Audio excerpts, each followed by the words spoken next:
Thank you very much. It's great to be here, and good morning. And I want to thank the folks at Danaher for the invitation. So I'm going to start with a few numbers, and this will not be the focus of my talk, but I'd like to quiz you, but we probably don't have enough time for that. So I'm going to use the numbers 84 and 29. 84 represents the percentage of cancer drugs approved by the FDA last year that had a companion diagnostic. Some of them 2 or 3, some of them 2 or 3 together for that. That was part of the label. 29. 29 is the number of hours that ASCO and ESMO predicts it will take per day, 29 hours per day, for a typical community oncologist to read all the information regarding FDA approvals and the clinical evidence behind that just to keep up in their practice.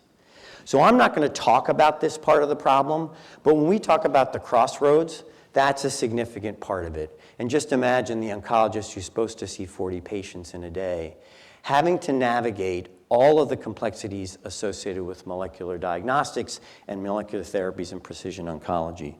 So I know we're going to hear a lot about physician education and how to help solve those problems, but it's just another point I wanted to make beyond the regulatory, beyond the clinical development processes that we have to actually address. Okay, so I'm going to talk today about how do we potentially transform cancer diagnostics into a place that we currently are for infectious disease diagnostics.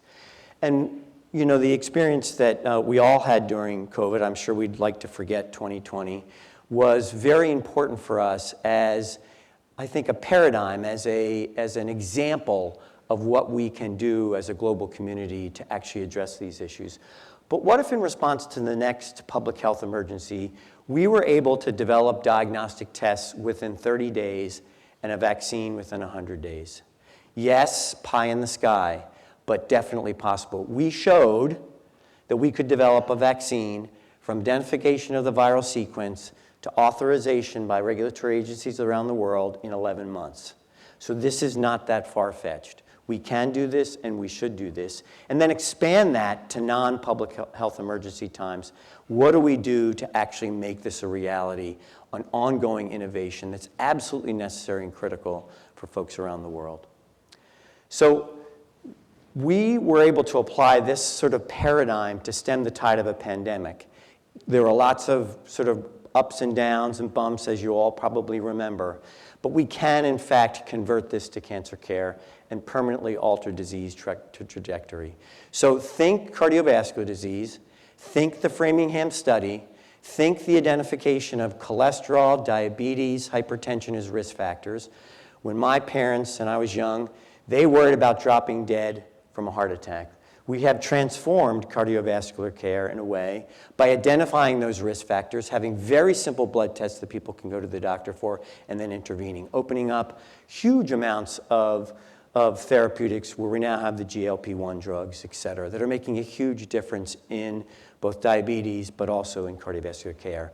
We have to do the same thing with cancer, and it really does begin with identifying the biomarkers associated with early detection of disease, as well as monitoring of disease, and making it as simple and decentralized and point of care as we possibly can. So I'm going to talk a little bit about COVID. So think about the vaccine. Think about what it brought to the world. Think about the great science that went behind that. Can someone tell me when mRNA technology for vaccines was first thought of in a laboratory somewhere? Was it in 2019? No. We invested in MR technology way before then. Just the point is, investing in the basic science associated with mRNA allowed us to get to that point to develop these platforms. But when you think about the impact of having that science and then bringing people together at the table to actually accelerate innovation, this is what you get. 11 months to authorization, at least in the United States, sooner with MHRA in the United Kingdom, and a significant number of lives saved, and hospitalizations avoided, less stress on the hospital systems, and more than $1 trillion in medical costs avoided. So this is a constant theme in medicine. We talked about it all the time at MD Anderson. I saw Reiner's video with the folks from United Healthcare and Lee Newcomer. He came to MD Anderson and said, cancer care for stage 3 and 4 disease, the most common cancers in the United States, is 6 times more expensive than stage 1 and 2. And that is aligned with diagnosing patients earlier with stage 1 and 2 disease and having them do better.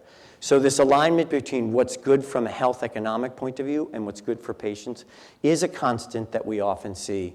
So I'm not embarrassed or ashamed by this at all, and I think that this is something that we can further align as we think about bringing the stakeholders together. So this is the timeline I talked about, the 11 months. There's a lot that went into this. Some of this is not going to be repeated in normal times, such as the Justice Department waiving antitrust rules. That's just not going to happen in normal times, nor should it. But when you think about what the agency did in partnership with academia, with doctors around the world, but also with industry, that's what allowed us to decompress this timeline.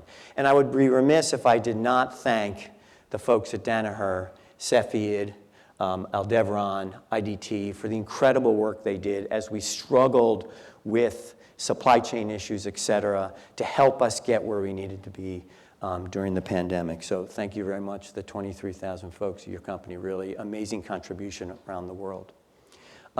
So what does it take?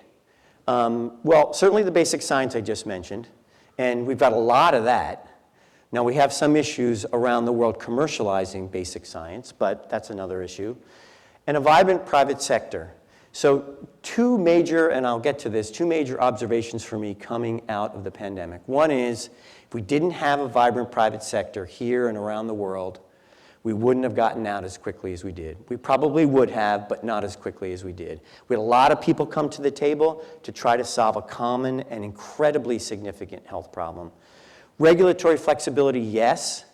The ability to do rolling reviews, the ability to have more interactions, the use of emergency use authorization, all allowed for this flexibility to occur during that time.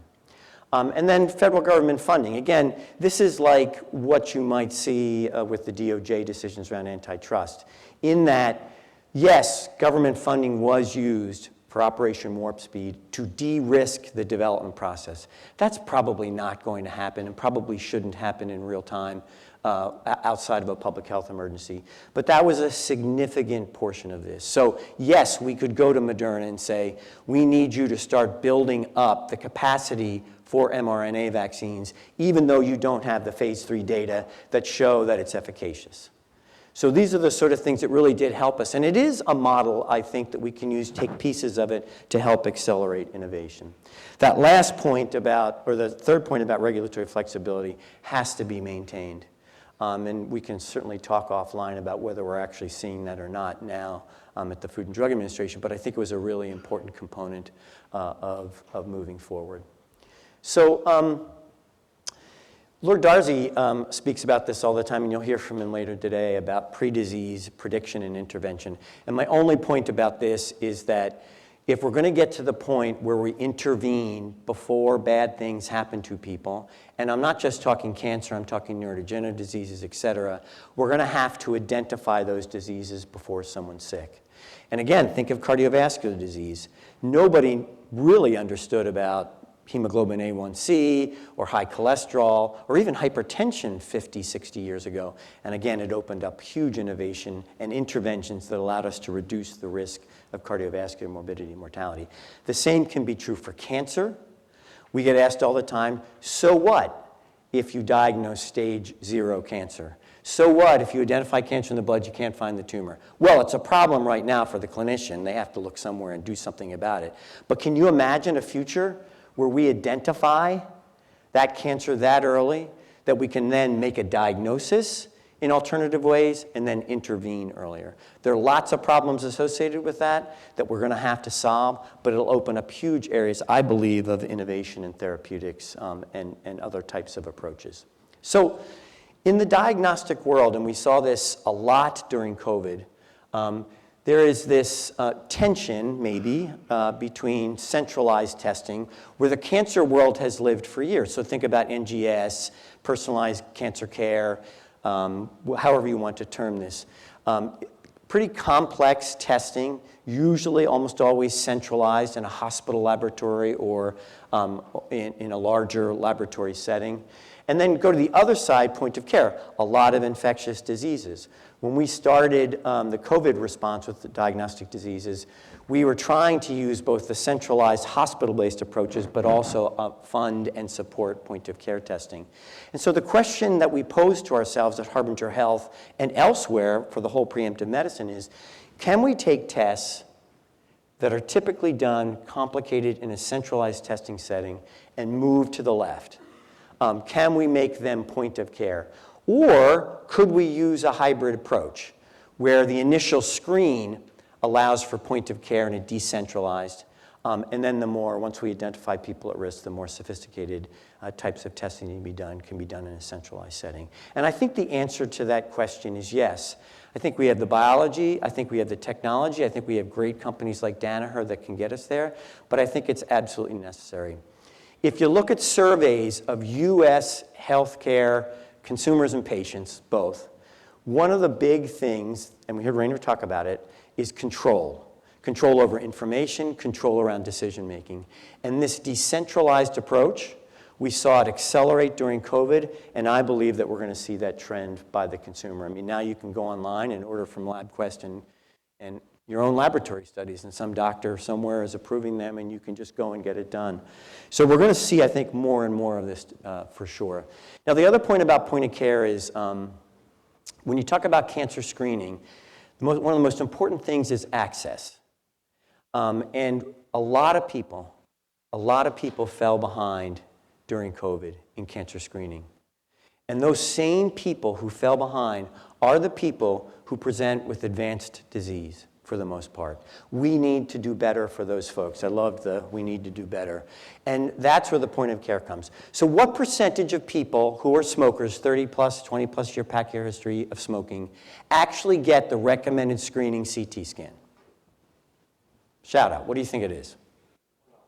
It's pretty close to 12, right? It's about 10%. Somebody's been reading. So in fact, it's low, right? I mean, colonoscopies, probably 50%. Pap smear is probably better than that. But the point is, for many of these tests, which are direct visualization, the uptake is relatively low. But most people, even those with less access to care, do get blood tests done. It's a pretty straightforward thing for folks to get. The grandma in East Texas who can't have a hospital nearby for 50 miles does have someone come to her house and draw blood. That can be done, and we're seeing more and more of that.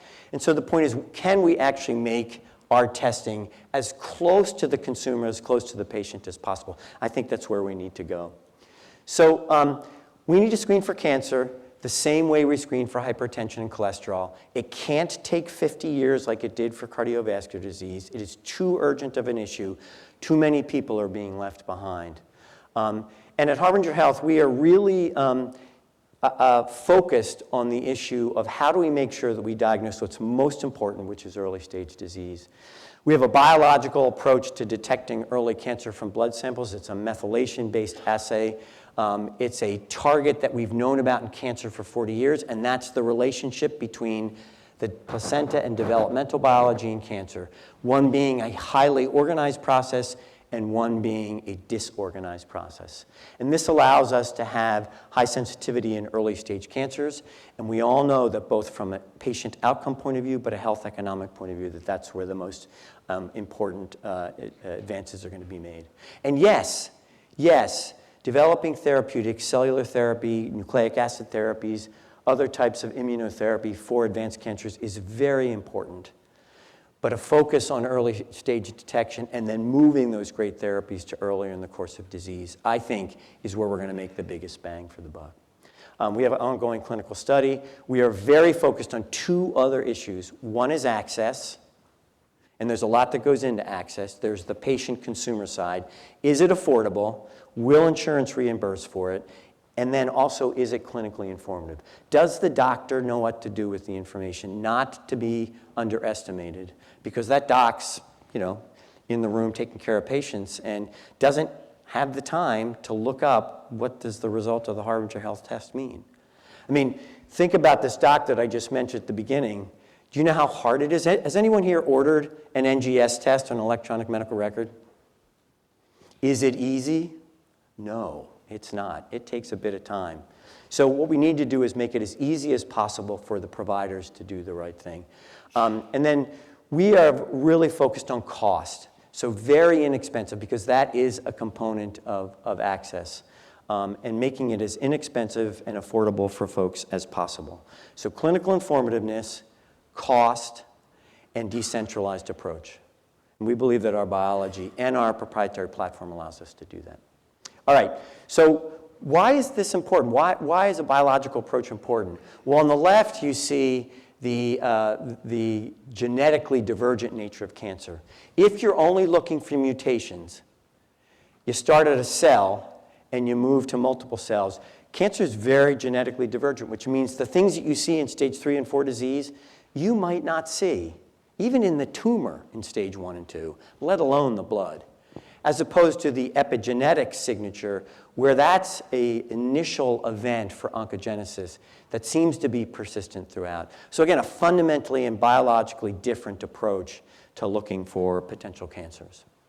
I mentioned this before about the impact of early cancer. I think it's the key here is stage 1 and 2 disease. Think about a world where we would diagnose with 50, even 50, 60, 70% sensitivity stage 1 and 2 pancreatic cancer. What percentage of patients in the United States or around the world are diagnosed with stage 1 and 2 pancreatic cancer? We used to call in oncology the 5% club, 5%. And what percentage of patients with pancreatic cancer survive 5 years?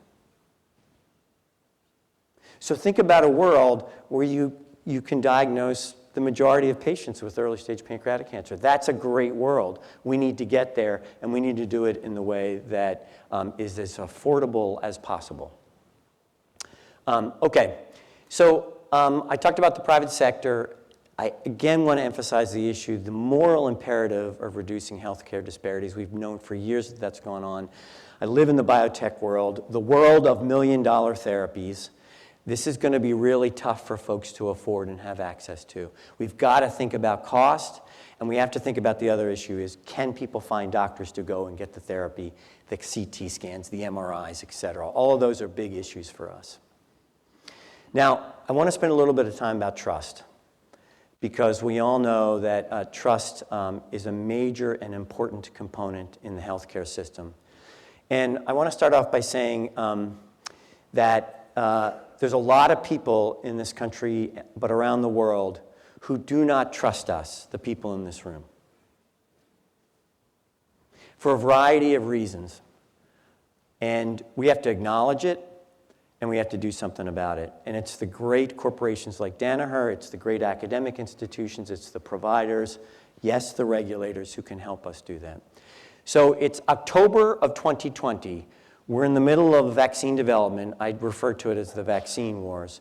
And we are spending a lot of time talking to stakeholder groups about vaccines. No, well, yes, we are rushing it, but no, we're not cutting corners. So really complicated messaging there, right? And we're trying to make it as safe as possible. And I will never forget this. We were in a meeting with a very important stakeholder group. Lady raises her hand, head of this group, and she says, "You're talking about all these clinical studies. What about the Tuskegee Airmen? What does that mean to us and to our constituents? And what have you done about that?" True, true, true, true, true. It is a blemish we can't get rid of, and acknowledging that helps to reduce barriers. The second question that this woman asked about 5 minutes later is, why do you people, and she meant the US government, why do you people always come to us when you need us, as opposed to early on when we can be a partner with you? And so my message here is the way to rebuild trust is early and often engagement. Bring people into the fold who don't have access, who are maybe not as trustful of big corporations, of biotech, of doctors, of academia, of science, and there's a lot of those people out there. So I put this up there because these are just two surveys of mistrust that we see, and this has persisted. And if you look at the Edelman Trust Survey, this has persisted throughout and actually is getting worse. And you've seen the decline in major institutions. And it's not just a racial or ethnic issue. It is a socioeconomic issue. Depending on the socioeconomic status you have, you're either more or less trustful of these bigger organizations and the approach that we're currently using. And I think the answer that I learned from COVID, maybe not true for everyone, is that early and often engagement, having the tough conversations, acknowledging the truth behind some of those statements is key. So we heard a little bit last night at the speaker's dinner about information, and I talked about the fact that 29 hours a day for doctors, there's just so much information out that we have to synthesize to put together. The good news is I believe that there are solutions to this. We have to think of new ways to do it. Healthcare is, in my opinion, incredibly impervious to technology, and we need to find a way to solve that problem. Why can't it be as easy as one-click ordering at Amazon to take care of a patient with cancer? Just ask yourself that question. It should be, right? But it isn't. And so incorporating that information, synthesizing it more than the human brain possibly can do, particularly when you're taking care of 40 patients. And I'm not talking about replacing the docs. What I'm talking about is, in a digestible format, bringing information together. And we heard last night, and it's true, the amount of information is really exponential. Our ability to analyze it, I heard, was linear, and that totally makes sense to me. And how do we change that equation to incorporate as much as possible? So I was talking to the CEO of a health system a couple of months ago, and they were doing an Epic install, God help them, and they were talking about looking at all of their data for cancer patients. So they looked 6 months before the cancer patients. This isn't even blood tests of cancer diagnosis. And they found a significant correlation between vital signs and certain patient symptoms and the ultimate diagnosis of cancer. And I'm thinking to myself, I would never have put that together as a clinician. It wouldn't have happened. And the fact that we have the ability to aggregate these data and say, okay, this is a red flag, be thinking X, Y, or Z, we need to have more of that actually. So incorporating in that are blood tests like the multi-cancer early detection, but there's a lot of component data that will go into clinical decision making. Again, the trust, this is from the Edelman Trust Survey. Those with lower trust in the health ecosystem are less likely to engage in vaccination and preventative care. And I want to circle the preventative care. Those are the folks who get diagnosed with stage 3 and 4 cancer, have the shortest survival, have the least access to care, don't have access to the new cell therapies and biotech wonders that we're seeing. Huge problem that we need to address. And this is just the United States. We're not even talking about worldwide the global problem of cancer, and it is substantial. But we have the tools to do it. We have the approaches to do it. And I have a great deal of optimism that we'll eventually get there. So as you reimagine the future, how can we provide incentives for and reduce barriers to the private sector for commercialization?